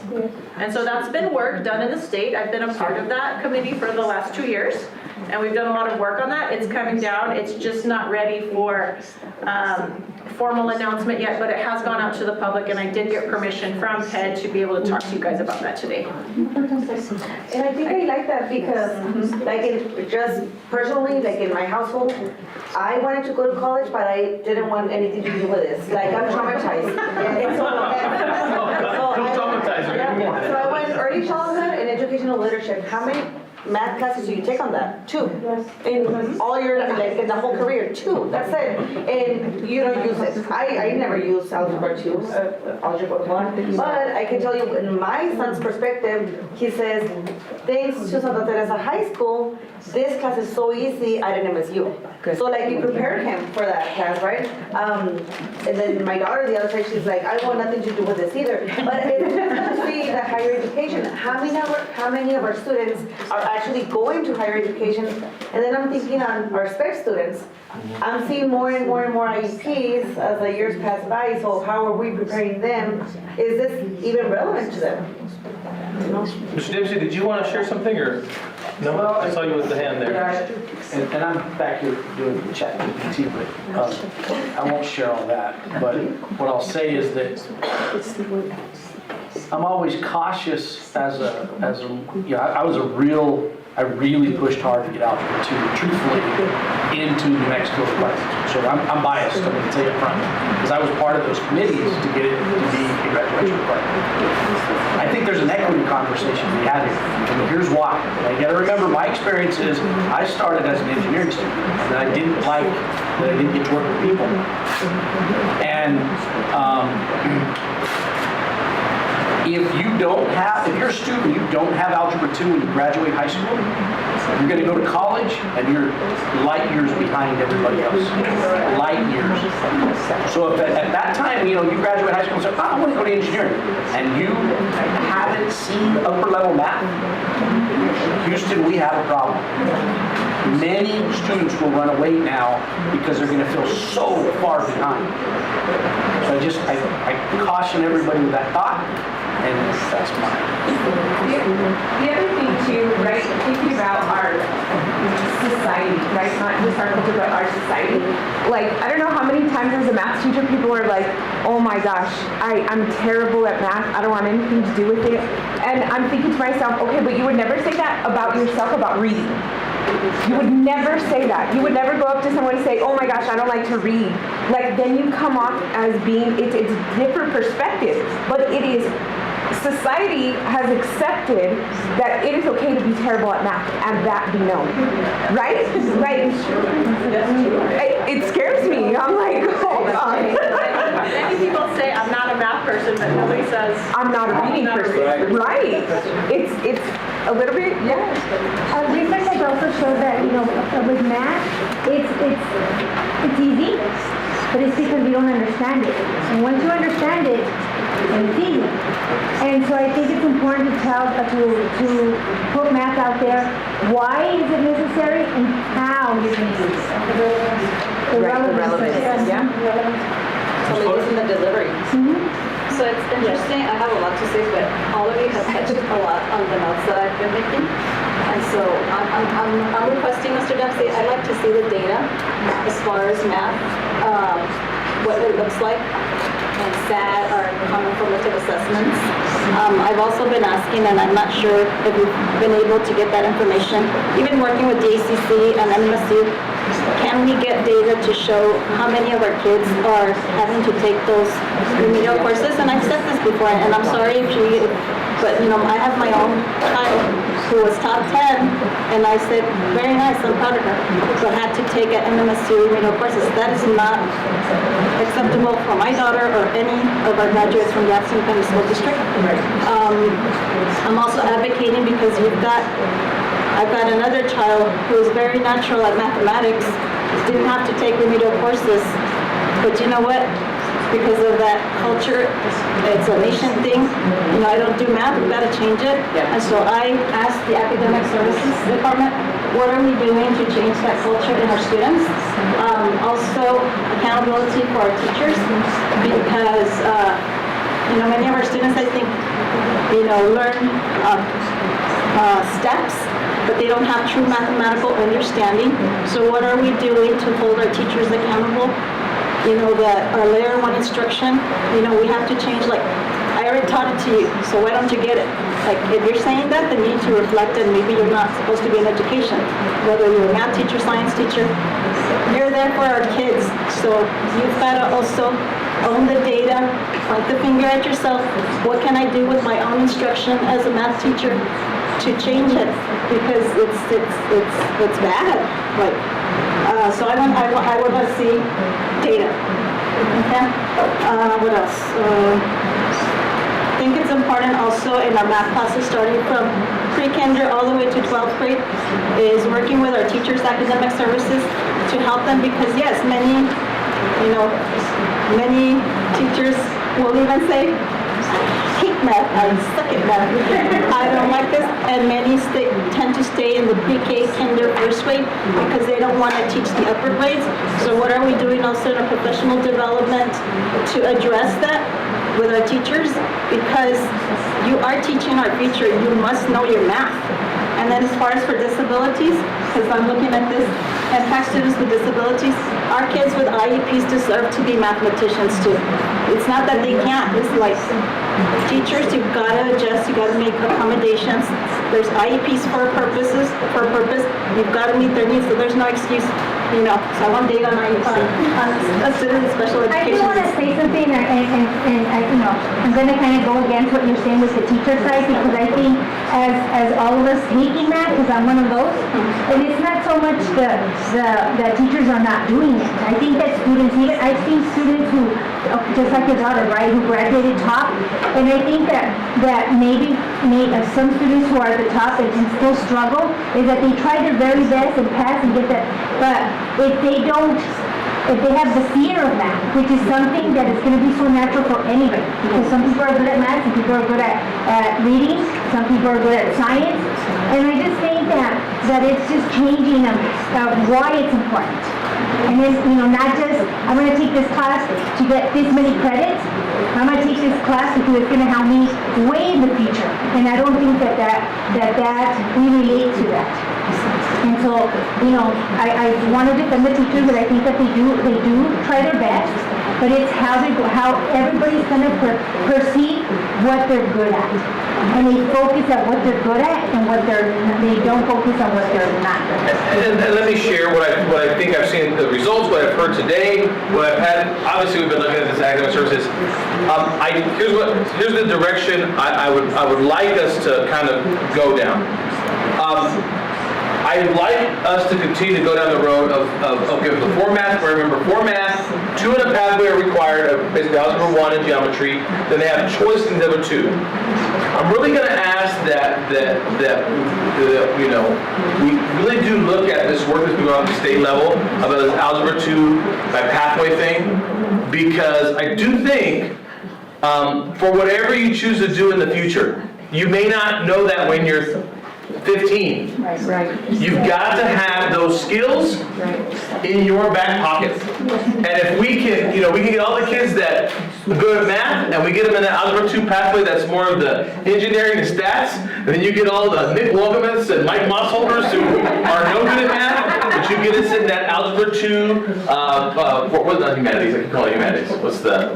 Liberal arts. Like a liberal arts thing, because when I go to college, I did have to take, as a history teacher, I took 2 math classes, intermediate algebra and later math appreciation. Right, math for teachers. If I hadn't had a relatively decent experience in high school in algebra 2, I don't think I would have been as successful. I would have had to spend more time tutoring. So in my mind, from academic services perspective, what I've heard sort of today, and what I think is actually best for our parties on this list here, we do need to probably consider requiring algebra 2, but it's got to be, what we're going to call modern algebra 2. Modern algebra 2. So that's what I hear. Any last thoughts on algebra 2? Because we want to shift. Yes, ma'am. That's okay. I've just been good with this. No, you're fine. I'm going to challenge all of us. Challenge us right now. We need to, with all due respect, sir, we've got to stop saying we suck, we can't. Stop it. Even yourself, if you struggle, stop it, because our kids are hearing us. The public is hearing us, so stop that. The other thing is, I guess, for me, I'm going to say I'm in support of keeping algebra 2, because, on our posters, we have that last part sir mentions, I want to have useful skills and knowledge that match the job I want to do in the future. If you don't have a math background, that is unfortunately going to determine what you might have the dream of going to college, and that's going to determine, I hate saying it, but it's if I want to be a nurse, doctor, but you don't have to be that. Even like if you want to go into the military, guys, that's going to determine whether you get a specialized job, or I hate saying this, you go into infantry. Everything is dependent. Yes. So with that, No, I don't. Go ahead, Helen. Go ahead, Maria. So I just want to clarify everything. So I think that as a district, as a team, and then the board will make the final decision. I think our proposal would be to keep algebra 2. Correct, yes. So that's our proposal to the board, and then you guys get to decide on. Okay, we have a couple of help slides here that are interesting, but not won't require too much discussion. And then we'll wrap up with this, starting our conversation about credits. These two pink slides are about health. We asked, the question we asked was, narrative, should health be in middle school? We have to have half credit of health. Should health be the requirement in middle school, or should it be a requirement in high school? Okay, so we asked 11th to 12th grade students that have experience with health, and we asked staff. Okay, I want to give you about a minute to look at these two slides. Okay, these two pink slides about health. But what I want you to know is, the question said middle school or high school. I want you to know both groups came up with the idea of how about both on their own. So this doesn't require a lot of discussion because we have a plan, but I just want to give you a second, about 2 minutes to read these two pink slides, and then we'll move forward.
About 30 seconds.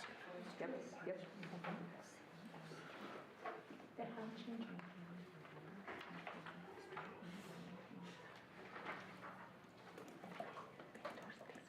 So the one thing that struck us in academic services about this slide that is not striking you all because you're seeing it for the first time is naturally this selection of both came up. We didn't even ask about offering it in both. And they just told us both spots. So the conversations we've had is, and just to be truthful, right? When you can see that there are good reasons all the way down, like for middle school, high school, and both. The conversation we've been having is, how does it tie to our profile? Well, we've got a wellness element here. We know from our slideshow on the keep in mind on the classes that are important. 3 of our groups said SEL, wellness, health. So we talked, and the direction we're sort of leaning is there's a half credit that's a requirement that you have to do. That's currently done in high school. Right now, we're looking to currently keep that half credit, the required portion, in high school. Okay? We've been having discussions on, in middle school, and probably maybe a later elementary school, how can we integrate a specific health approach and wellness health curriculum very discreetly in our middle school PE courses and in upper elementary. Yeah. That's obviously not a credit requirement, but clearly the survey results here are indicating a need. So we think we can fill the requirement by the half credit in high school, but over time, restructure some things we're doing in middle school. We even had like some super quick ideas. We're like, what's Wellness Wednesday? Wednesdays is always health. If you have, those specials in elementary, if they're going to PE or in middle school. But I don't know, that's what struck us. These things were not a surprise. The comments were not a surprise. It was it should be in both. And that was the call to action we took on how do we figure out how to get it into both. So before we move on to our last topic, any thoughts on this notion of, hey, health in both? The half credit in high school, and a health element that we have to define to take us time in middle school for sure, and maybe upper elementary. But when we get those middle schoolers in 6th grade, it's going to be really, it's already important, but more important. Miss Maria. I just have a comment because being a middle school principal, if it's state, I think the middle school piece is different because it's a different time for kids and they're changing bodies and they're social emotional. So I like the idea if we decide to keep it at both, have specific, like middle school would be more on, growing their body, things like that. You know what I'm saying? There's just more, it's just different. The experience in middle school is different for those of us who have taught middle school and been in middle school as opposed to what the high schoolers may need. So I don't know, we can discuss that as we need. I think it's a point that the students brought up. Everything that you mentioned, it's very interesting because they are seeing that, right? I think that part is also incorporated again into life skills. It is, you're right, it is, Ms. Claudia, you're right.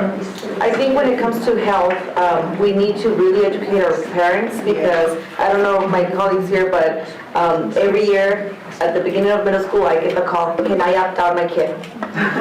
But because they don't understand, we still have like that mentality of like, they're gonna talk about sex and all, they don't see that there's more to that. Yeah. So I think we need to educate our parents and be like, this is what is going to be introduced, especially if it's going to be introduced in elementary, why do you want to opt out? Like, let's talk about it instead of just suggesting that. But I think it goes with both, right? It's the mindset. We were talking about the math, that we have created this negative, and with this as well, right? It's a reality, but yet we're afraid of it, right? And so that creating shifting the mindset of how we're looking at all of these things. So I think it's important, and definitely maybe having those meetings with parents, right? This is what when we have those to sign for whatever courses they're going to be taking, like elaborating a little bit more as for what it is, and not just, well, it's a course, they have to take it, or this is what's mandatory, having them giving more information, relevant information, And I'm going to add that I think that's where the use of the scales is really going to help us, because I think that the biggest fear from at least the parents that I've talked to, the biggest fear is about what is this adult that I don't know going to tell my child, and am I going to be okay with what they're saying? So the fact that we're not going to tell teachers how to teach it, but just say these are the topics that we're going to cover, right? And the way you do it is up to you, and we're going to leave it to your professionalism. But I think that is going to give parents more ease, because I do believe that there's certain things that parents would want to address at the time that they're comfortable in addressing. So that would definitely help have that consistency. And then also give the parents the option to come and do a view, right? A view of the program. This is what we're going to be talking.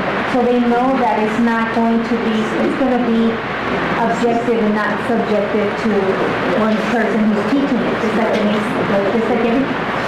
So it's just giving that parent the opportunity to do that. And I do think that our culture is a little bit changing because like the social emotional check-ins that teachers are beginning to do with kids, right? So our society is changing a little bit that perspective about health, right? Social emotional, physical well-being, eating, like the different types, right? And the appropriate age to do that. But I think our society is a little bit changing on that part and not such a taboo, like, oh no, I think that your health is what Ms. Maria was saying. Right. Sick. We're not talking about, in middle school, there's a big issue with anorexia or bulimia because our bodies are changing, but there's so much more to the health piece about mental piece differences and body issues, but not necessarily just the sex education, right? And so I just feel it's important because it's such a difficult time for students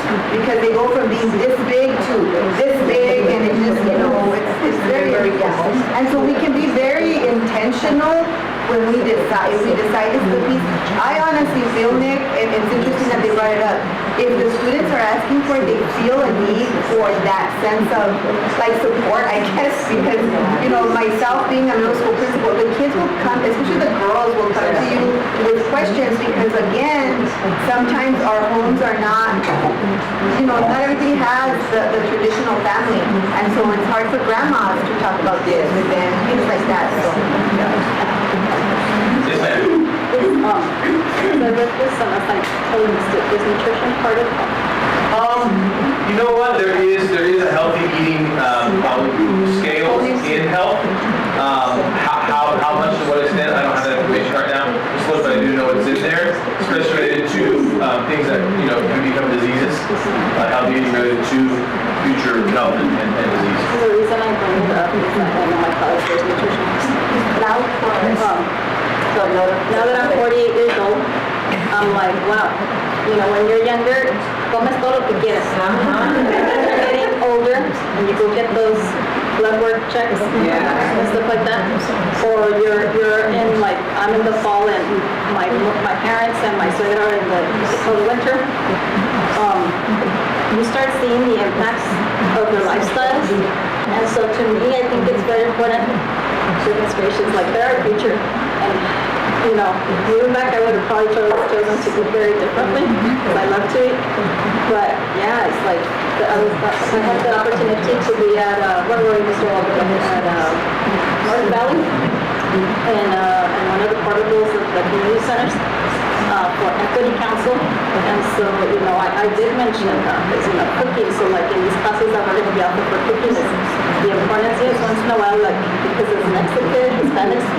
La grasa and this and that, while it's yummy, in the end, we're going to pay for it. So Everybody are now saying that health is very closely related to your mental health. And so, yes, just put it right on there. So clearly, I mean, again, I think everybody in this room is in agreement. We've got to do better with health. Yes. We've got to have the requirement in high school. We've got to have specific integration in the middle school, and then look at how that might look in the later elementary school. It's a health and wellness, but it's also a life skill. Rose was saying. And so I think, again, to wrap it up, I know Claudia Rodriguez has something too, but I think as a district, we propose middle school and high school. Okay, so that's clear. Go ahead. I just wanted to mention that one of the things that I think is extremely important is raising, like programs that are out there that are willing to also support, right? So I'm with the industry, and it's with the healthy nutrition, right? It's like cooking, basic cooking and nutrition. And so talking to the parents, it's almost an eye-opener where parents are saying, well, if I had known this before, and so now we don't just go speak to parents, we go out into the schools. And a lot of the schools, sometimes we have difficulty being able to get into those, right? And providing these services and providing this information. And the ones that we do go to, you can see even the kids, right? Like, oh, really? Like, oh, I didn't know about that, or I hadn't tasted that. So those things, incorporating, I think, and making sure that we do open the doors to programs as that. You can also incorporate within units. I mean, we used to have in ELA, we used to have a unit on health, and we studied a book called Omnivore's Dilemma, and it talks about the use of corn and how bad corn is. And I think just as simple as integrating it within the unit and across content, it's also possibly can be done as well. So we're going to shift into our last topic here, so we can get your thoughts on this. We may not decide this last topic today, though we want to push down the right road. So the question here is 24 versus 26 credits. Let me tell you how this question was asked. This question was asked very plainly to 11th and 12th graders, okay? Because they know. The staff, it was also asked very plainly. We asked Equity Council, and I'll tell you, the Equity Council parents have personally about this question. We did not put this in the general survey to parents because answering the question about credits with parents without context can be a little, a little misleading. And I can share with you about Equity Council in a second. So we need about 2 minutes to see what these two groups are saying about number of credits, okay?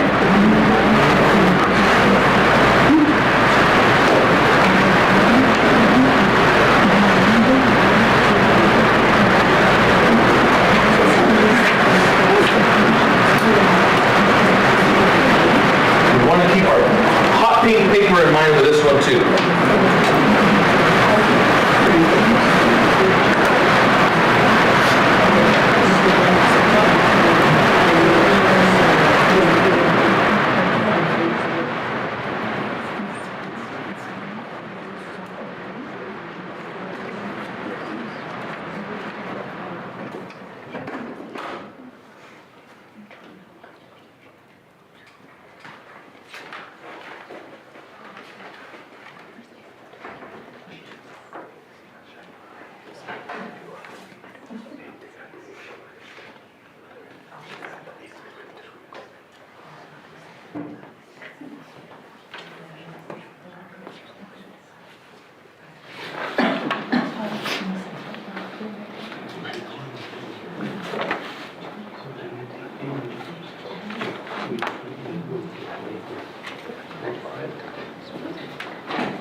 Okay, so let me just share a couple things, right? This is a credit minimum. It's not a all the credits you can get.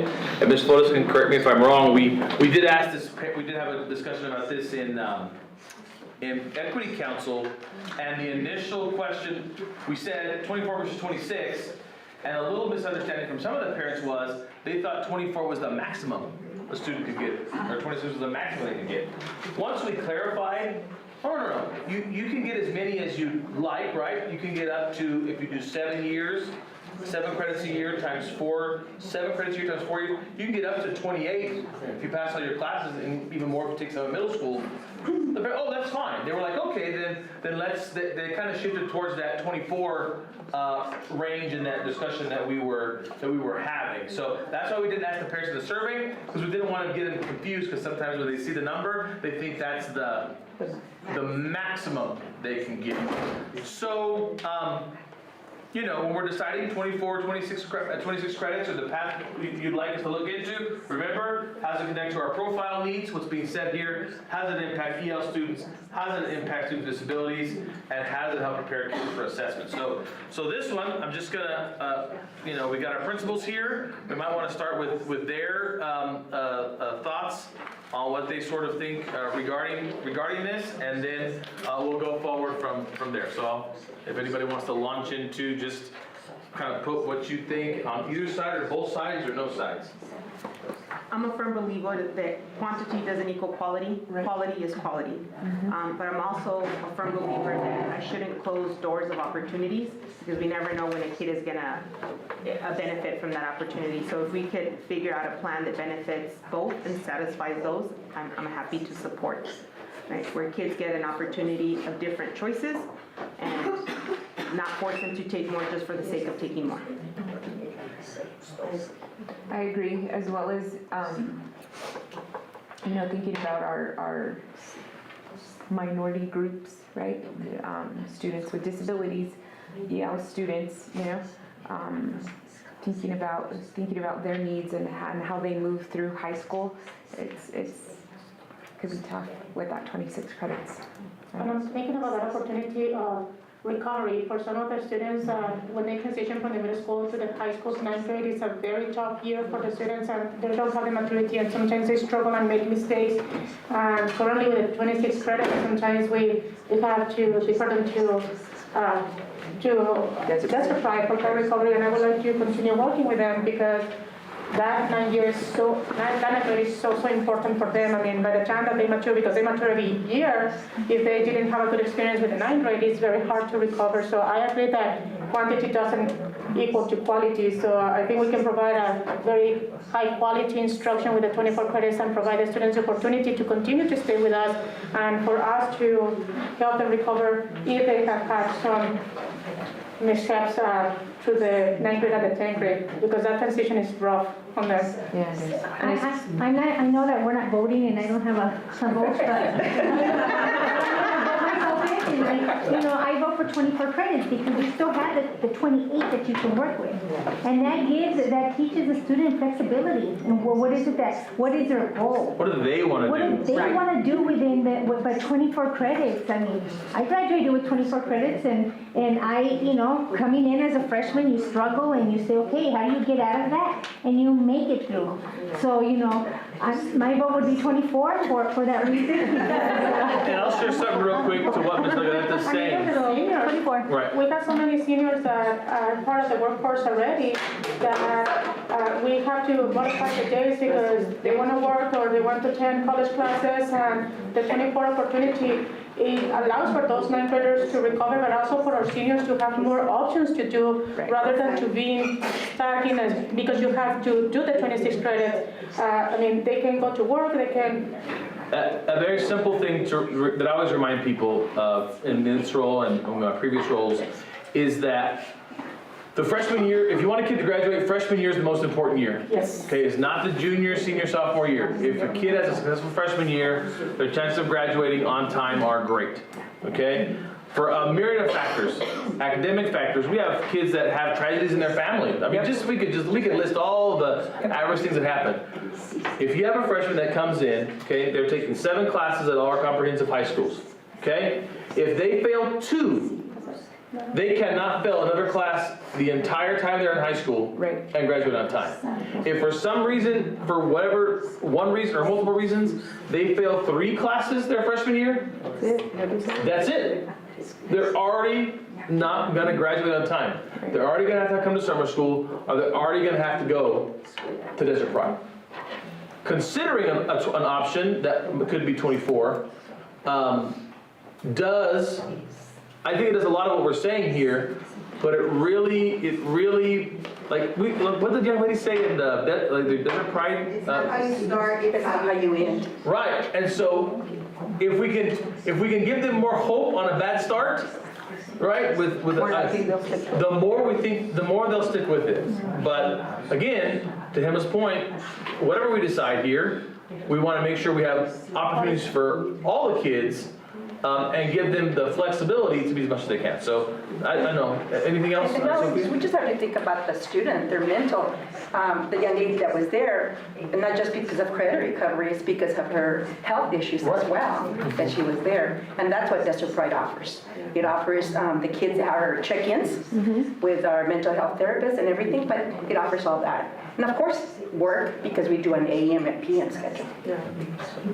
So I don't know, I think you've all heard a little theme of this from us before in side conversations or other conversations, since you all experienced board members, but based on what you've learned today, the totality of what you've seen today with the profile, what the kids want, what the parents want to keep in mind, what the PED is saying, what as board members, what are your all's thoughts on this last question here? I think me personally, what I'm seeing here is that the students are mentioning everything that we just mentioned here. So they're open to the idea of the 26 credit, but at the same time they're like, oh, we're okay with the 24 because I won't be so stressed out.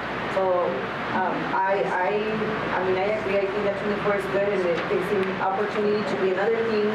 A lot of our students, they're in many clubs. They're not just students. And then on top of that, they work. And then also, how many of our students are actually going to higher education based on our population? Some of them, they have amazing jobs, and they're not even in college. So I'm in favor 100% of 24 credits. And you're not voting. Eventually you will be voting. That is my opinion, and I did change it. I was at 26, not only that we 26, but that's where I think it's important for us as board members to be part of everyday activities as much as possible, because it is hard, with my schedule. But, going to the equity council would open my eyes and getting the opinions of parents and students. And so, yeah, it did change my opinion to 24, and all I ask is, that the academic services and our principals work together so that, we're offering different high school courses that are equitable, while yes, we're in different communities, but one of my thoughts that I want to share is while I wasn't able to attend the board meeting on Thursday, I was watching from home. And so, I'm very glad to see that Gadsden was recognized with FFA, but just food for thought, while it is a farming community, here I go, Chapara High School, Santa Teresa High School, you've got kids sitting there, that like animals, yes, we don't have a river, but we can still plant, and you know what? To sustain agriculture involves animales, water, soil, so it's not, keep those things in mind as you're developing courses, that while there's different needs, be equitable in the courses that you provide to our kids all through high schools. Ms. Dudley? So I'm definitely not going to say where I'm going to incline, right? Because there would be a forum here that we're voting. But I think all of this information is going to be very critical in us, personally, making the decision of whether it's a yay or a nay, Sure. on, decreasing the amount of credits or not. I think that we do, something that you mentioned is that we need to think about not lowering it completely, but at the same time having that opportunity, right? Because we have to see every area. Ms.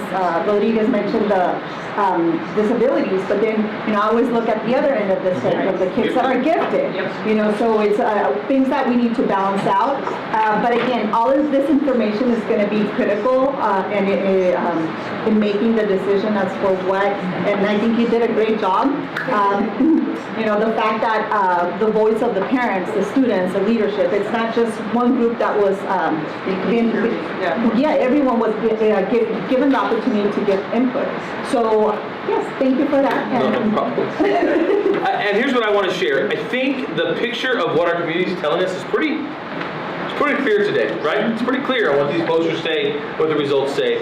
It's our job as academic services now to go try to put that in a actionable format to then bring back to you. And we'll bring back things to you in discussion elements in the board meeting over the next few months till we get this honed down.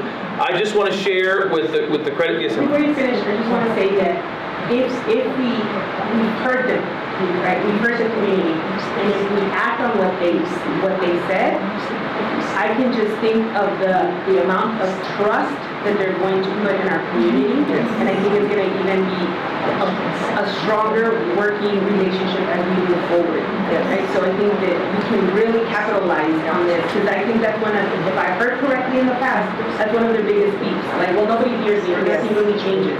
And so I think this would be a great, I don't know, like a little star on our back of, we heard you, and not be so afraid to ask them, because sometimes I think we don't ask and we're afraid of what they're going to say, but they just said, we all said the same thing. We all said the same thing, so at least for me, that's where I'm going to go with this reflection.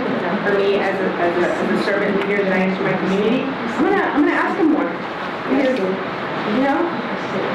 maybe we're just on the same track. We're just looking at it from different lenses. We are. So I do want to thank everybody today. We're going to continue with this as academic services team with a lot more detail. Obviously, anybody in this room, board members, community watching out, if you have any questions or input, you can always reach out to Ms. Hernandez, myself, Mr. Dempsey. If you want to come in for more detail and more questions, we'll be happy to do it at any time. Thank you for spending your Saturday morning with us. This meeting is concluded. If there's any questions afterwards that need clarification, myself and members of the team will be happy to answer. Mr. Dempsey, anything? Okay.